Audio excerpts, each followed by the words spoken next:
star of 36 Chambers, featured on 8 of the album's 12 tracks and the original single that blew the album up. So I had to talk to him about making that album. Method Man is part of one of the greatest albums in hip-hop history. Enter the Woo, yeah. 36 Chambers. Yes, sir. How did you guys do it? I mean, it's 9 guys, no hip-hop experience, no money, and you made a classic. How did all the stars come together? Right timing, I believe. I think it was perfect timing because at that point in time, hip-hop needed a boost that wasn't dressed in a suit or just cleaned up. They wanted that dirty, grimy, that gutter straight up. And I believe Wu-Tang delivered in more ways than one. That's why at this event right now, it's going to be a bunch of Wu heads out there whose kids grew up on Wu-Tang, who are just ready to pull out the chopsticks and the fried rice, ready to get it in with us, real talk. I mean, it was interesting how you brought in the martial arts, kung fu aspect. Because that had been a big part of black culture and early hip-hop culture before we had recorded hip-hop. But nobody in hip-hop had talked about it, and you guys made it fully part of your whole thing. Yeah, we brought it to the forefront, and I think a lot of people in the Asian culture owe us a lot, you know what I'm saying? Real talk. Because, anyone that watched those Saturday matinees when the Kung Fu fights used to come on, everything that they was about, we were about. The honor, the loyalty, the respect, going all out for your brother, training hard, and then whooping the person's ass who's your nemesis. We embodied all that in our music, man, and it just meshed perfectly, and the people went for it. I love it. Because a lot of what you guys were doing in the studio was battle rhymes. Yeah. Right? It wasn't the normal, written out, nice 16s or whatever.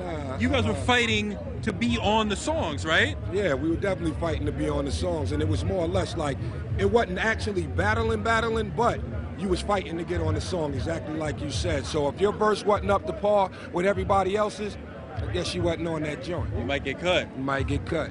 I mean, at that point, you talked about it, hip-hop was getting prettier, shinier, $1 million budget to record a song, and it sounded like $1 million album. Yeah. Your album sounded raw, dirty, like somebody made gritty. it in grandma's nasty basement. Yes, sir. Yes, sir. Like somebody made it in grandma's nasty basement on a cheap machine in the bathroom. Yep, that was our intention right there. Because what people fail to understand is culture, pop culture, regardless of what culture it is, as far as fashion and all that other stuff, comes from the hood, the street.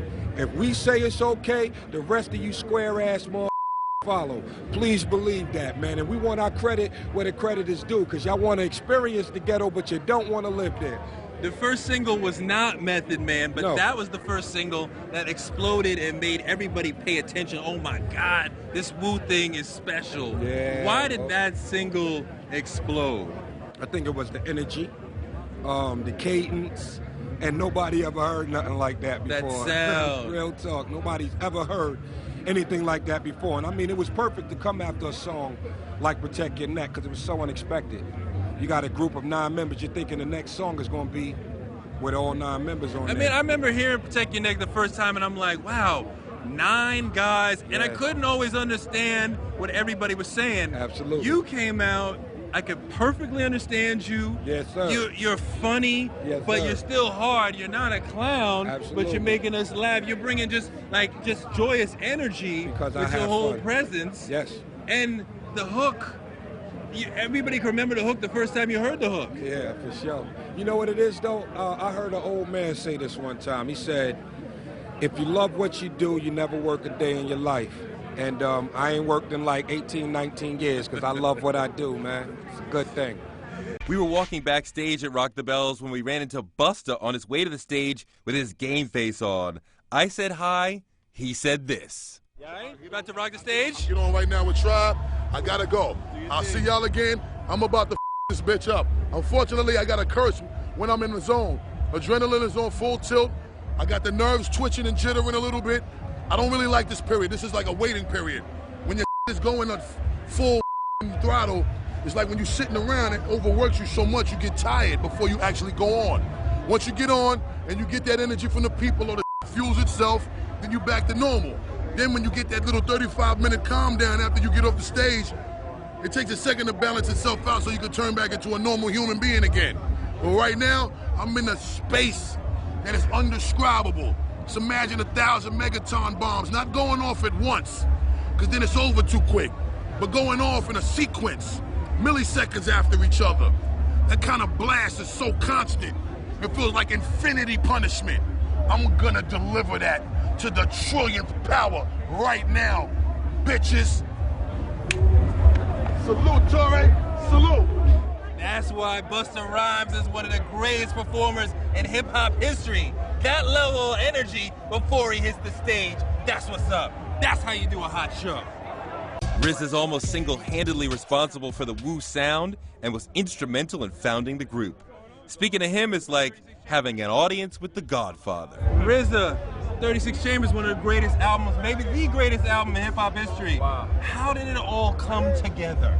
Well, it came together with a lot of struggling, a lot of different energies from, Staten Island, Brooklyn came together, made that album when it was do or die for us, you know what I mean? And put together a classic combination, and man, I'm kind of proud to be part of this whole thing right here, from being a fan of Tribe Called Quest and Travis winning Slick Rick before I got a chance to get into the game, you know what I mean? And now having Rakim, Chris, Tribe Called Quest, everybody performing their classic album, and Snoop Dogg bringing it from the West Side, man. This is. But your album, it sounds dirty, it sounds minimalist. Yeah, my album was when I was, I had an attitude about me like I had to come in, like steal the world and rock the world. And I didn't have no rules to me, no bars on me, no patterns. I just wanted to show them that, Wu-Tang Clan nothing to with, you know what I mean? And that's why I came hard like that, you know what I mean? But when you're doing something, I did have an intention to make a classic, because I felt some of the golden era of hip hop was leaving us, you know what I mean? But to actually think of something and do it is a great Artistically, thing, what were you going for? What did you think it would be before you started? What did you plan sonically for it to be, beats and rhymes? I planned for it to be hip hop, like at the time. Classic era hip hop. Yeah, classic era hip hop. At the time, hip hop. Somebody would say hip hop was blues. It had jazz influence. It had R&B influence. But Wu-Tang is just hip hop. You can't call it nothing else. It's just raw drums, raw beat. But we used to take the drum sets and put it in the elevator shaft to get sounds. You know what I mean? So it was real raw music. You know what I mean? And I wanted to bring that to the world. What else did you do like that to get the sounds that sound like nothing we ever heard before? Man, there's one part in the song called "Bring the Ruckus" where you hear something going ba ba ba ba ba. That's when CDs that first came out, and the CD was skipping. I sampled my CD skipping and made it part of the song. You know what I mean? What else like that? Things like when you hear ODB on a song like 7 Chamber, you a samurai killer. It's like back then I had an ASR 10, so I was good at sampling vocals and flying them in before Pro Tools was ever even popular. So I would have him do his verse, but then I would still like to try to DJ it in with my sampler. So it was things I was doing I think people wasn't aware of at the time, wasn't aware of the power of the equipment, and I was doing it, yo. How did you keep 9 or 8 ego men, everything going on in their lives, how do you keep them together in an army to make an album? Because it's hard, to keep that many men in line doing the same thing. But one thing we had what I call a common denominator. We all have bear witness to mathematics, and we all wanted to get our families out of poverty. And the Wu-Tang Clan, every last one of those brothers gave me their word that I could drive the bus. I said, yo, I'll do this. Let me drive this bus for 5 years, and I promise I'll take us to #1. But you had to use some hand skills sometimes to keep order, right? Yeah. And hope that don't happen. One of my family's acting crazy tonight, so hope it don't happen tonight. Now, sometimes some guy out of order and know I had to get physical too. You know what I mean? But basically, everybody gave me their word, and they lived by their words. And when things went out of order, a little shaking up happened here and there, though. But we all had a they call it a determined idea. You know what I mean? That was a time when people were spending $1 million to make an album. Yeah. It doesn't sound like it cost $1 million. No. How much did it cost to make the album? There's the true story.